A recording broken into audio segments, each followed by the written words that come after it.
Welcome, everybody. It's time once again to grab your board and catch a wave as we ride the sales pipeline with the master of the sales pipeline universe, Matt Hines.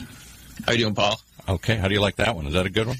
I've kind of become numb to all the various titles and superlatives you continue to throw out here. It's fun. It's always exciting to see what you're going to come up with. But, I am not worthy, my friend. But thank you very much for the intro. I appreciate everyone joining us today. Another episode of Sales Pipeline Radio. We are here every Thursday at 2:30 Eastern, 11:30 Pacific. If you're joining us live, I appreciate you joining us in the middle of your workday. If you're joining us through the podcast, thanks very much for subscribing. You can catch every episode of Sales Pipeline Radio at Google Play and the iTunes Store, and you can catch all past episodes as well at salespipelineradio.com. Every week we are featuring some of the best and brightest minds, interviews, discussions, updates, new data and trends in B2B sales and marketing. We cover the entire funnel, not just the top or the bottom, but everything that's working to help companies build sustainable, repeatable pipelines. Very excited today to have with us John Hall. He's the co-founder and CEO of Influence and Company, and his business really specializes in creating content that helps fuel companies' content marketing efforts, helping their employees become influencers in the industry, a very hot topic in a lot of circles in B2B marketing. So excited to have John. Thanks very much for joining us. Thanks for having me. I appreciate you joining us, and I know that a lot of marketers and a lot of even salespeople are thinking about the idea of influence, what influence means. What is your definition of influence in a B2B context, in a sales pipeline context? What does it mean, and why is it important? It's pretty simple. If you can engage people in a way that results in a behavior that results in either a sale or something positive, whether it's brand advocacy, a lead, a referral. That's a great way to have influence from this standpoint. And for the purposes of this call, and a lot of the times I'm talking to salespeople, it's about how you're engaging with different audiences to get them to change a behavior that's positive in your direction, resulting in a sale, brand advocacy, partner referral, or something also beneficial. Can you help us break that down a little bit? Because I think a lot of people, when they think about influence, they think about it one of two ways. Sometimes I think about this in terms of outbound and inbound influence. In a lot of cases, you're trying to engage with people that already have influence to sort of share the message about your brand, your story. In other cases, you're trying to create influence. You're trying to become an influencer that can sort of join those ranks and gain sort of notoriety for your organization. How do you think about that? Is that an appropriate way to think about the differences, or is there a different way you guys think about that?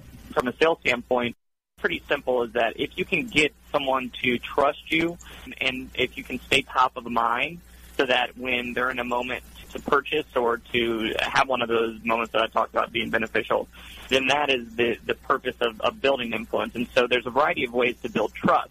And I'm not saying you're the person they call when they're in jail, trust.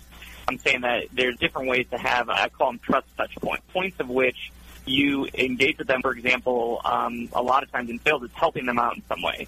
If you got them an article that was valuable to them that addressed a pain point. So it could be coming from you, or it was something you curated. Ultimately, it was something valuable to them. Wow, that was nice, or that was really helpful towards me. And it has a small little touch point that create a moment of trust. Over time, the more you have those, the more that you gain attention. Diving in deep to all the things that are those trust touch points, making sure that you're doing them consistently as you can, and then most of the time those will result in some sort of a good benefit for you. Talking today to John Hall, who's the CEO and co-founder of Influence and Company. You can check them out, influenceandco.com.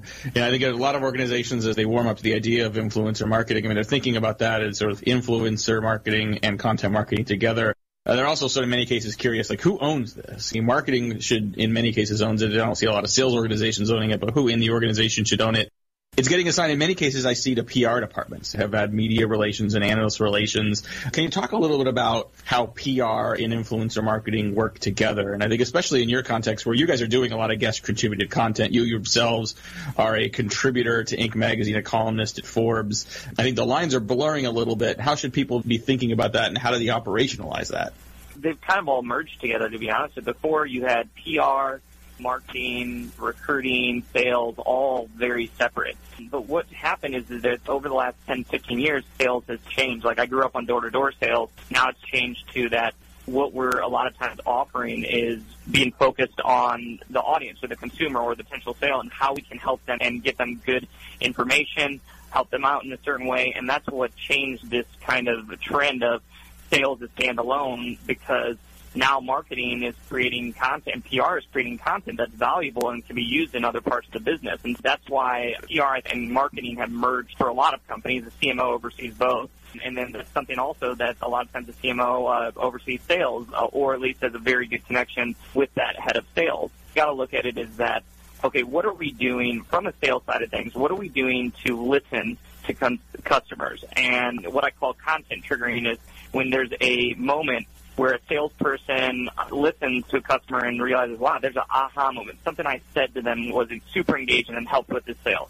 Or there's this moment where they have a sales, it's not hidden very well. And so they have to communicate that back to the department that's leading that. A lot of times right now it's still marketing, but it's starting to merge into like a head of strategy will be dictating that. But it's important to have those content triggers, because then that's who, let's say it's a marketing team, they can fuel your efforts by creating content based on those aha moments or content triggers that you can use directly, but then also they can feed the industry with that content so that those barriers happen less and less, and there's content support when you're selling to people. And the short answer to that is that most of the time these kind of areas of marketing and PR kind of combining in a way and merging, and there's a central content creation or creating team that's creating the content that both PR, marketing, they're using, and there's an overall strategy between when we get a PR mention, this is what it's important to have in there. When we're doing byline pieces, this is what we need to get in there so that it's useful for not just brand awareness, but also our sales and marketing team.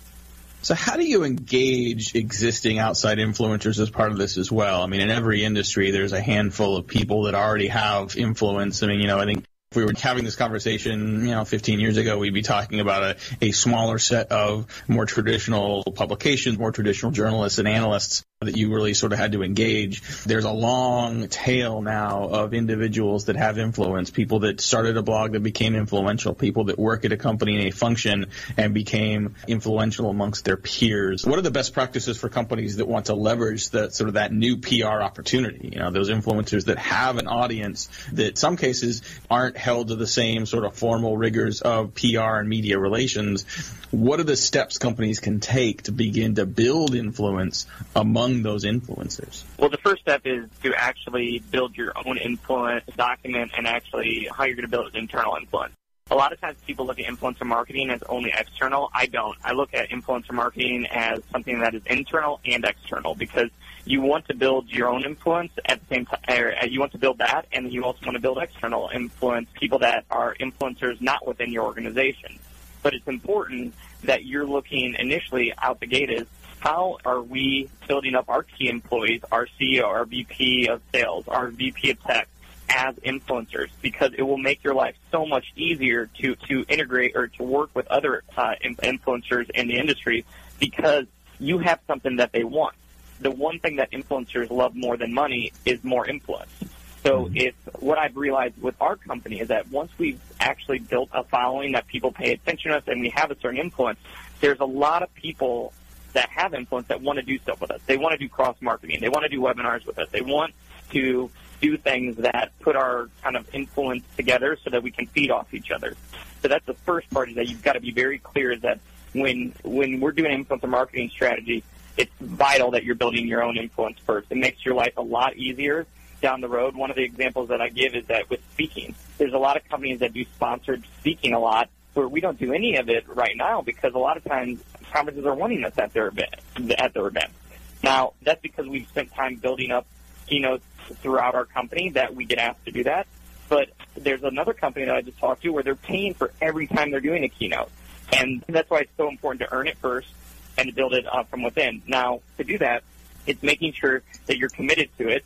You're investing in employees, not just one, but actually several employees that you can have critical mass in case one leaves, but then also that speak to different audiences. It's a lot more powerful when you have 3 that have very specific audiences they're going after than one that has like a general audience.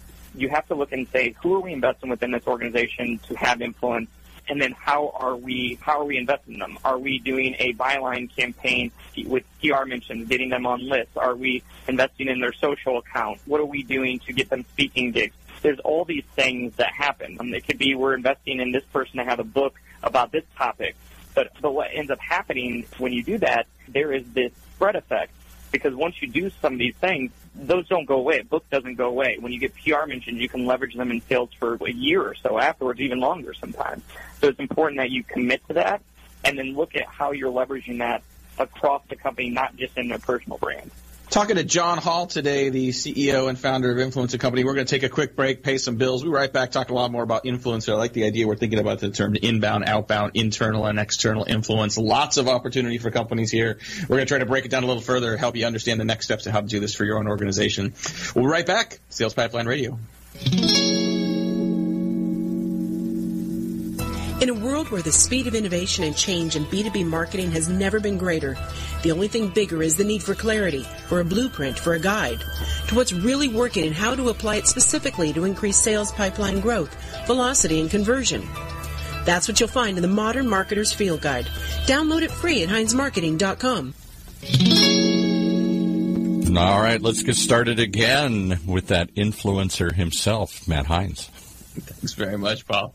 We are continuing to discuss influencer marketing with John Hall, who is the founder and president and CEO of Influence & Co. You can check them out at influenceandco.com. And we were talking before the break about helping your internal employees become influencers. And my follow-up question to you, John, is how do you decide who should be one of those influencers? I assume that there is some science in terms of selecting people that are going to be most likely successful influencers. Is it based on personality? Is it based on insight? Like, what are some of the primary factors that make someone more likely to be successful as an influencer within your company and for your brand? Great question. And there's multiple things that we look at. We look at, one, what's going to benefit the company the most from the standpoint of external people and the stakeholders. Is it going to be valuable for the CEO position, because that's a lot of times they're looked at as the top leader of the company. A lot of times that is the person, and it's pretty obvious they are. However, the problem is there's other factors that prevent you from doing that, where I'll give you an example. There's a CEO of a multi-billion-dollar company that I know that would be terrible because it's impossible for him to get him to respond to anything. So you can't have an effective thought leadership influencer strategy from within when you have someone who's just not going to be effective to work with. And it also sets a terrible example for the other people that follow, because ultimately with most companies, you want to build off, as you grow that thought leadership across the company, you want to build off of it. And if you start with two people that aren't going to contribute and have the time to, be a part of that, then they're not going to be great for it. And then that's when you look at other options. First, obviously, the benefit to the company externally. Two, who's going to cooperate and actually be a good influencer and thought leader within the organization that will make some time and also is intelligent to differentiate the content as well. And then you look at what are important strategies for the company. For example, we worked with Dell for one campaign where we were focusing on their entrepreneur division because that's what Michael's strategic focus was. And so we worked with the entrepreneurial group there because it made sense that was a strategic focus to get content from them that was influencing that industry and targeting entrepreneurs. So it made sense that it wasn't coming from somebody like a Michael or, the main part of the company. It was this specific area. And so there's a variety of things that factor in there. Also, what the employee, is this person going to be staying around? Does everything point to that? Are we set up well where they will stick around and not leave after, a couple months? And so there's a variety of those things that we look at. Those are probably like 4 or 5 main ones, but there's probably, I would say, 5 to 10 other ones that are minor. But you look at that and you say, okay, this makes sense. Or, for example, budget could also be an issue. We don't have any budget, so we have to do 1 or 2. So you look at all those factors, and then you map it out and say, okay, here's where we're starting, here's where we can grow, here's what measurements are for that, and then you scale it based on that. And some companies might start off with 1 or 2 that end up doing 7 or 8 after things get really rolling after a year or 2. You brought up one of the criteria of trying to identify influencers inside the organization as someone that's going to have some longevity. That's a hard thing to control. So how do you figure out the trade-off between having someone that is predisposed to be engaging, to become an influencer? Do you put golden handcuffs on those individuals, or do you simply say, okay, we're going to leverage them as long as they're here and benefit from that, even if they end up leaving at some point? I'm not terribly scared of employees leaving. I think what Branson's quote that's best in people so that they can leave and treat them well enough so they don't want to or something. I don't know. I could have butchered it, but that's how I feel about things. And we've invested in some of the VPs, brands, and we've had 1 or 2 leads. As crazy as it has been really beneficial because we've built up their influence and they go on to another company. Obviously we have non-competes and things like that, but they've been huge advocates for us. And it's been, as crazy as it is, it's worked out well in our case. I'm not saying that every company, somebody leaves and they have influence and it benefits them. That doesn't always happen. I would say that there's a couple things that you can look at. Obviously there's things you can put in compensation that motivates them to stay. It can be how you present them with it is that, hey, we're going to invest in your brand here. So a part of that is that, you're to stick around and we have this kind of a expectation that invest in you and this is kind of what we're agreeing to. There's different things you can do to say okay, well, we're going to be, supporting you, but this also goes away if you leave. And so there's a variety of things you can do. What I've found out, we invest in the people that there's a certain level of trust with, and we've been lucky thus far where we haven't had a lot of turnover with those people. A lot of other companies, if you can't somewhat trust the employees that you're going to be investing a significant amount of resources into, then it probably won't end up being worth the investment. So how do you get started with this? What are the components if we were to give someone sort of a checklist, whether or not, they're committed to being, the long-term forever influencer, but the things you need to have, the building blocks, the foundation. Is it content? Is it creating content? Is it curating content? Is it setting up your social feeds? Is it engaging with other influencers? What are some of the building blocks? The people listening to this that either want to be influencers or want to start to enable the potential influencers in their organization, what are the few things they should be doing to get started? Oh, yeah, absolutely. And here's some inspiration here. And it was 6 years ago before we started this company. I didn't even have a LinkedIn profile, I don't think. If I did, it probably didn't have a picture and it was crappy. Didn't have any presence. When I look at where I was to where I am today, now I'm not also the most well-known person in the world either, but at the same time is that the influence that we've built in 5 years, just to me, it's pretty significant. That's resulted in opportunity for myself and the company. Now, what I did was not rocket science. It's as simple as the first thing is documenting and saying, here is my documented strategy for thought leadership, how we're going to build influence. It's not going to happen in 2 to 3 months. It's not going to happen just like that. We're going to keep moving towards it. We're going to start off. The most common thing is to obviously document, here are the things that can be beneficial to building up influence and thought leadership. There's, bylines, op-ed. There's PR mentions. There's getting on lists, your own media. So your blog, building up what you're doing here with, an audience that pays attention to you as a trusted source for information. There's all these things that factor in, and there's content that you can look at that I've written and different things out there that can help you kind of form what that looks like. And then it's just every, month or two addressing that. Did we move towards where we were able to create some bylines here, for example? Well, bylines, did you get in Forbes? No, it didn't. You're not necessarily just going to all of a sudden get in, every dream publication you want or the Times. You got to look and say, okay, well, it might be this, starting off with this blog or starting off with this smaller site. My first site that I got in was youngentrepreneur.com. It was, ran by the Torn brothers, who are good friends of mine now. And I remember my mom actually putting that up on the refrigerator, which is hilarious that at this age, I'm 33 and my mom is doing that. But it was not a Times it's a good site, but it was very limited to young entrepreneurs at the time. And it did great things, honestly, for me. There's people who saw it. My network started seeing me contribute, and it was a start. And I kept going and leveraging things where then we added kind of press mentions, started building social channels as a part of that map that we had created. But always the consistent content coming from me has been consistent from the start, because you want to be that trusted source of information that people go to. So no matter what, the documented strategy has to be core at the beginning. You have to start getting content coming from you. And then a lot of these other things like social for aggregation and some original content, that makes sense. And PR mentions getting talked about as an expert and a leader in different spaces.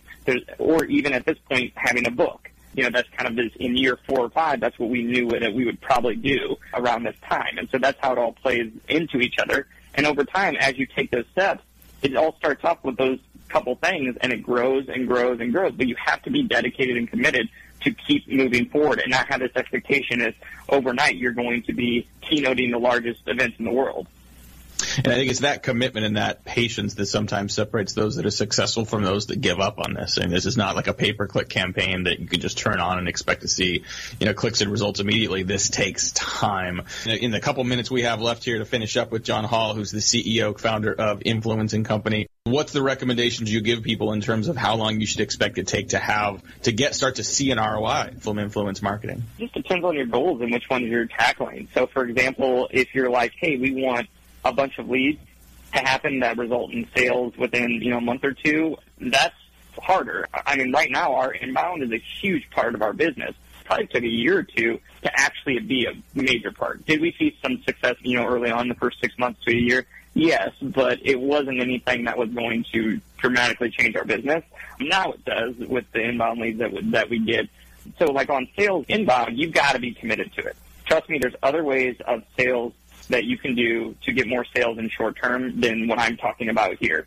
In the long term, it's by far one of the best and most scalable, so that's why it's important to do a commitment.